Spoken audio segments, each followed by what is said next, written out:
Students, hope you are all fine. Today we are reading chapter 9 from our book Value Education, Ramu Kaka. Firstly, understand the thought of this chapter. God made us all equal. We should respect God and consider all our fellow human beings with love and care. We should not look down upon anyone. God ने हम सबको equal बनाया है, हम सबको God की respect करनी चाहिए और जितने भी हमारे ह्यूमन बींग्स हैं उनकी लव और उन्हें लव और केयर करना चाहिए। किसी को भी अपने से छोटा या अपने से नीचा नहीं दिखाना चाहिए या फिर अपने से छोटा नहीं समझना चाहिए। वी आर ऑल इक्वल, हम सब इक्वल हैं। Let's begin the chapter. Rahul's grandfather lived in a village. Rahul के दादाजी एक गांव में रहते थे। Rahul lived in the city of Mumbai with his parents. Rahul अपने पेरेंट्स के साथ मुंबई में रहता था। For some time his grandmother had not been feeling well, but कभी कभी उसकी ग्रैंडमदर की तबीयत खराब हो जाती थी। So Rahul's father decided to bring her to Mumbai for proper checkup in a big hospital. तो राहुल के फादर ने ये डिसाइड किया कि वो अपनी मदर को मुंबई लेकर आएंगे प्रॉपर चेकअप के लिए। Being a big metro city, there were good medical facilities available in Mumbai. Because Mumbai एक मेट्रो सिटी है तो इसमें बहुत अच्छी मेडिकल फैसिलिटीज़ हैं। दादी, as soon as Rahul saw his grand mother, he ran towards her and hugged her lovingly. दादी, राहुल ने जब अपनी ग्रैंड मदर को देखा वो उनकी तरफ दौड़ा और उन्हें हक किया। Grand mother too picked him up in her lap. दादी ने भी उसे अपनी गोद में लिया। After she had her bath and eaten lunch, she went inside to lie down. बात के बाद नहाने के बाद उन्होंने लंच किया और फिर वो अपने रूम में रेस्ट करने के लिए चली गई। Rahul too went to lie down with her, और राहुल भी अपनी दादी के साथ लेट गया। Grand mother told him many stories. Grand mother ने उसे बहुत सारी स्टोरीज सुनाई। Rahul loved her stories. Rahul को बहुत अच्छी लगी वो सारी stories. They were all stories about fairies, giants, god and goddess, और वो सारी स्टोरीज परियों की थी, भूतों की थी, भगवान जी की थी और गॉडेस की थी। Move to next page. The next day as grand mother was going to do puja in nearly temple, Rahul also went with her. Next day दादी माँ पूजा करने के लिए पास के ही टेम्पल में गई और राहुल भी उनके साथ वहाँ पर गया। As they went out, the gardener Ramu Kaka was watching the plants. जब वो आए वहाँ से तो रामू काका वहाँ पर प्लांट्स को पानी दे रहे थे। दादी साड़ी टच्ड हिज बैक। दादी की साड़ी उनकी बैक को टच कर गई। देवा देवा, look what you have done, she shouted at him. दादी बहुत तेजी से चिल्लाई, देवा देवा तुमने क्या किया? Now I will have to take bath again, और अब मुझे फिर से नहाना पड़ेगा। Angrily grand mother went inside to bath again. गुस्से में ग्रैंड मदर आकर के फिर से उन्होंने बात किया, फिर से वो नहाई। Ramu Kaka stood there sheepishly for some time before going out of the house quietly.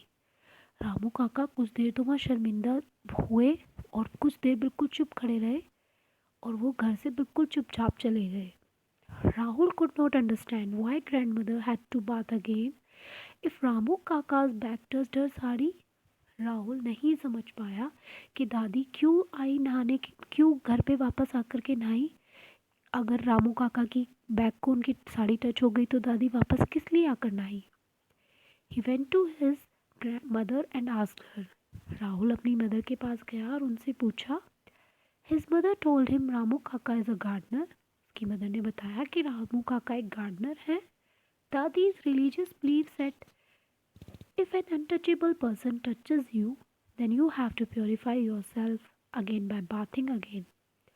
और दादी माँ के ये रिलीजियस बिलीव्स हैं कि अगर कोई अनटचेबल पर्सन उन्हें टच कर देता है तो वो अपने आप को प्योर करती है, मीन्स वो दोबारा नहाती है। Rahul did not like what he heard, still he kept quiet because He did not want to annoy his grandmother who was unwell. Rahul को ये बातें सुनकर अच्छा नहीं लगा, बट वो कुछ कह नहीं पाया क्योंकि उसकी दादी बीमार थी, उनकी तबीयत ठीक नहीं थी, तो इसलिए वो अपनी दादी को परेशान नहीं करना चाहता था. A few more days passed. कुछ दिनों के बाद grandmother's reports had come. दादी माँ की report I. The doctors prescribed her some medicines and rest as she was very weak. Doctor ने दादी माँ को कुछ दवाइयाँ दी और बोला कि इनको रेस्ट ही करेंगी क्योंकि ये बहुत ही वीक है. A few days later, as grandmother was going to the temple, a rickshaw hit from her behind. कुछ दिनों के बाद जब दादी माँ टेम्पल से वापस आ रही थी तो एक रिक्शा ने उन्हें पीछे से हिट कर दिया, मीन्स टक्कर मार दी. She fell down and lost consciousness. वो नीचे गिर गई और बेहोश हो गई. She was bleeding profusely.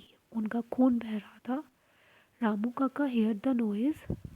Sorry, there was no one at home except for Ramu काका and राहुल. घर पर रामू काका और राहुल के सिवाय कोई नहीं था. As soon as रामू काका heard the noise, जैसे ही रामू काका ने आवाज़ सुनी, he ran outside and picked her up. उसने दादी माँ को उठाया. He took her to a nearby hospital. और दादी को पास के हॉस्पिटल में ले गया. The doctors had to give her blood, but her blood group was not available in the hospital. Doctor को उन्हें ब्लड चढ़ाना था, बट हॉस्पिटल में उनके ब्लड ग्रुप अवेलेबल नहीं था.